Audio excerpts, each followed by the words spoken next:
피해 여학생들은 정신적인 고통을 이기지 못해 자살을 기도하거나 육체적 후유증으로 산부인과 치료를 받고 있습니다. Hello everyone, welcome back to another video.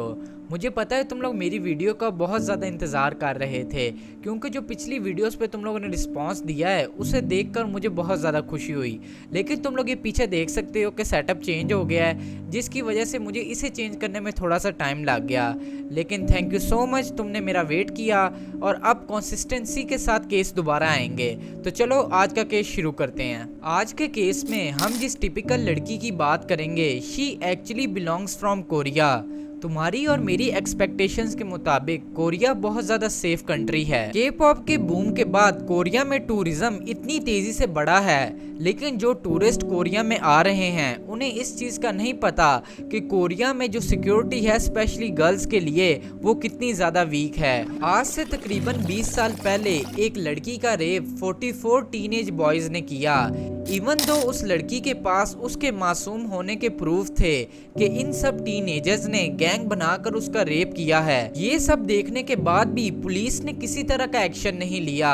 सबूत, witness, यहाँ तक के वीडियो क्लिप्स होने के बावजूद भी वो 44 के 44 टीनेज बॉयज का पुलिस बाल भी बाका नहीं कर पाई। ये केस कोरिया में इतना ज्यादा फेमस हुआ कि इसके ऊपर अभी तक 2 मूवीज भी बन चुकी हैं। So ladies and gentleman, today we are going to investigate the case of Miryang gang assault.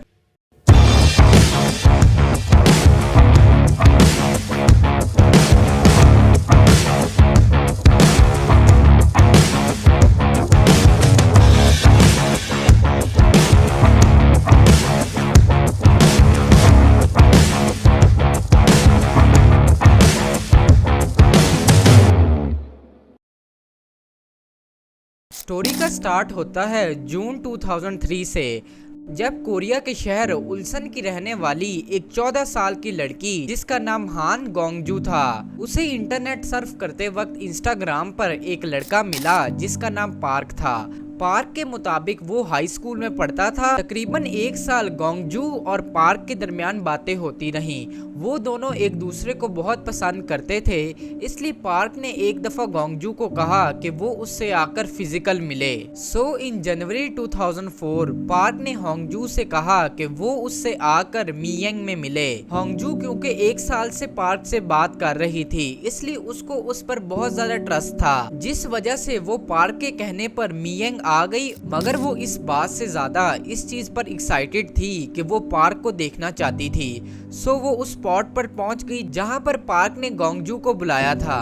जैसे ही गोंगजू पार्क की बताई हुई जगह पर पहुंची, होंगजू के सर पर किसी ने जोर से पाइप से मारा, जिसके बाद वो वहीं पर बेहोश हो गई। उस जगह पर पार्क अकेला नहीं था, बल्कि उसके साथ 11 लड़के और थे। वो सारे लड़के मियंग यूथ गैंग में से थे। ये वही गैंग है जो कि कोरिया में लोगों के पैसे चुराने और लड़कियों को सेक्सुअली असॉल्ट करने के लिए बहुत ज्यादा फेमस थी। गोंगजू के बेहोश होने के बाद उन सारे लड़कों ने गोंगजू को बेहोशी की हालत में उठाया और एक होटल में ले गए, जिसके बाद उन 11 के 11 लड़कों ने बारी बारी गोंगजू का रेप किया और साथ में उस सारे इंसिडेंट को फिल्म भी कर रहे थे। जिन जिन लड़कों ने गोंगजू का रेप किया उन सब ने गोंगजू के साथ अपनी वीडियो रिकॉर्ड की थी और गोंगजू को इस बात की धमकी दी थी कि अगर तुमने पुलिस को बताया या अपने पेरेंट्स को बताया तो ये वीडियो हम इंटरनेट पर लीक कर देंगे। ये सुनते ही गोंगजू बहुत ज्यादा घबरा गई थी और उसने इस इंसिडेंट के बारे में किसी को भी नहीं बताया।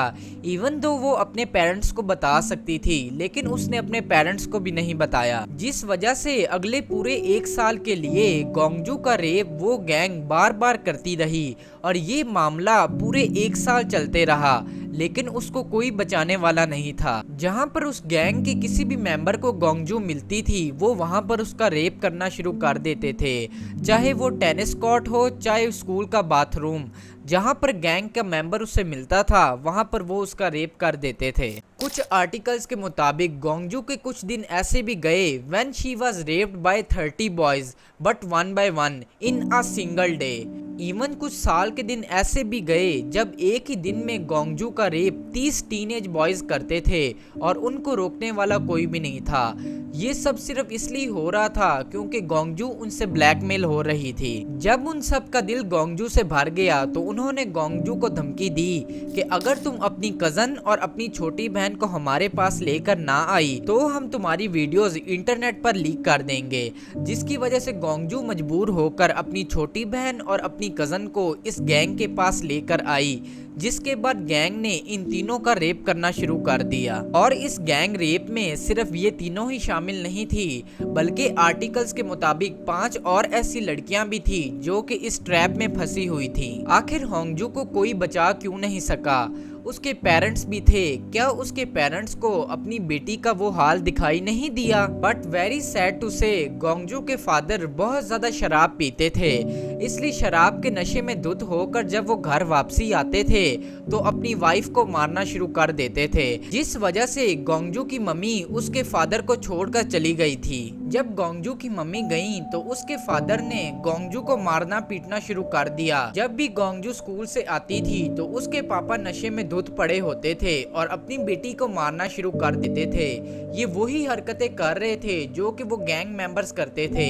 गैंग मेंबर्स भी उसे मारते थे और उसका रेप करते थे, और जब वो घर आती थी तो उसके फादर भी उसे मारा करते थे, जिस वजह से गोंगजू की बॉडी पर तशद्दुद के निशान भरने शुरू हो गए। इन सब चीजों की वजह से गोंगजू की मेंटल कंडीशन इतनी ज्यादा खराब हो चुकी थी कि रात को वो स्लीपिंग पिल्स लेकर सोया करती थी। एक दिन जब गोंगजू स्कूल से वापस आ रही होती है तो उसी मेंटल टॉर्चर की वजह से वो रास्ते में बेहोश हो जाती है। जब वो हॉस्पिटल पहुंचती है और डॉक्टर्स उसकी बॉडी पर वो निशान देखते हैं तो वो बहुत ज्यादा परेशान हो जाते हैं। पहले तो वो उसका मेडिकल ट्रीटमेंट करते हैं, जिसके बाद वो गोंगजू की आंट को वहां पर बुलाते हैं। डॉक्टर्स के चेकअप करने के बाद गोंगजू की आंट को डॉक्टर्स ने बताया कि उसकी बॉडी पर ये निशान पिछले 1 साल से आए हैं, उससे पहले ये निशान इसकी बॉडी पर नहीं थे। ये देखते ही गोंगजू की आंट ने पुलिस में उस गैंग के खिलाफ रिपोर्ट कर दी। पुलिस की इन्वेस्टिगेशन स्टार्ट हुई और पुलिस को वो 44 के 44 लड़के मिल भी गए।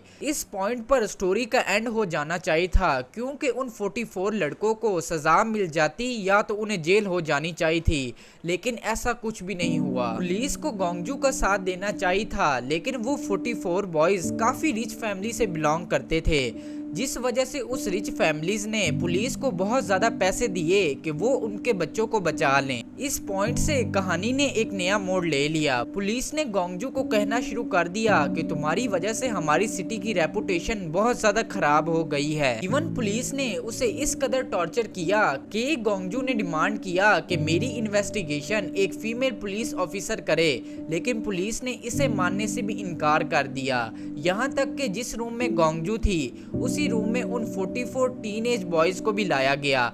वो सारे एक ही रूम में थे। पुलिस बारी बारी गोंगजू को हर एक सस्पेक्ट के पास लेके जाती और सस्पेक्ट से पूछती, डू यू पुट इनसाइड हर? एक दफा इमेजिन करो, जिस पुलिस ने गोंगजू को प्रोटेक्ट करना था वो उसके सामने इस तरह के लफ्ज बोल रही है तो उसको कैसा फील हुआ होगा। यानी कि ये पढ़ के तो मेरा मतलब कि इमेजिनेशन का ही बेड़ा गर्क हो चुका है। 1 साल लगातार सेक्सुअली असॉल्ट होने की वजह से गोंगजू अब बहुत ज्यादा बुरी फिजिकल शेप में आ चुकी थी। वो मेंटली भी बहुत ज्यादा अनस्टेबल थी, जिस वजह से कई दफा गोंगजू ने अपनी जान लेने की भी कोशिश की। एक तरफ गोंगजू की वर्स कंडीशन थी, दूसरी तरफ उसके फादर को जब इस बात का पता लगा कि उसकी बेटी का ये हाल हुआ है तो वो जब अपनी बेटी से हॉस्पिटल मिलने के लिए गए तो वहाँ पर उन टीनेज बॉयज की फैमिली उसके फादर से मिली। उन रिच फैमिलीज ने गोंगजू के फादर को कहा कि तुम हमसे 50 मिलियन वॉन ले लो और इस केस को रफा दफा कर दो। हॉस्पिटल में ही गोंगजू के फादर इस चीज पर मान गए। वो सेटलमेंट मनी लेने के बाद उम्मीद की जा रही थी कि इन पैसों को गोंगजू की फिजिकल बॉडी को सही करने के लिए यूज किया जाएगा, लेकिन एक सिंगल पेनी भी उसके ऊपर यूज नहीं की गई और गोंगजू के फादर ने जबरदस्ती साइन करवा दिए कि वो इस केस को सेटल कर चुके हैं। आखिरकार ये केस कोर्ट में पहुंचा। हियरिंग के दौरान पता लगा कि गोंगजू के फादर से जो पेपर उनकी फैमिलीज ने साइन करवाया था उसके ऊपर ये लिखा हुआ था कि गोंगजू ने ये जो भी किया है ये सिर्फ और सिर्फ ड्रामा है। वो फेमस होने के लिए सब कुछ कर रही थी और उसकी बॉडी का जो ये हाल है उसकी वजह एक बीमारी है और 44 के 44 बॉयज बिल्कुल बेकसूर हैं। लॉयर ने जब ये पेपर जज को दिखाया तो जज ने फैसला दिया कि वो सारे टीनेज बॉयज बिल्कुल बेकसूर है और ये केस यहीं पर खत्म होता है।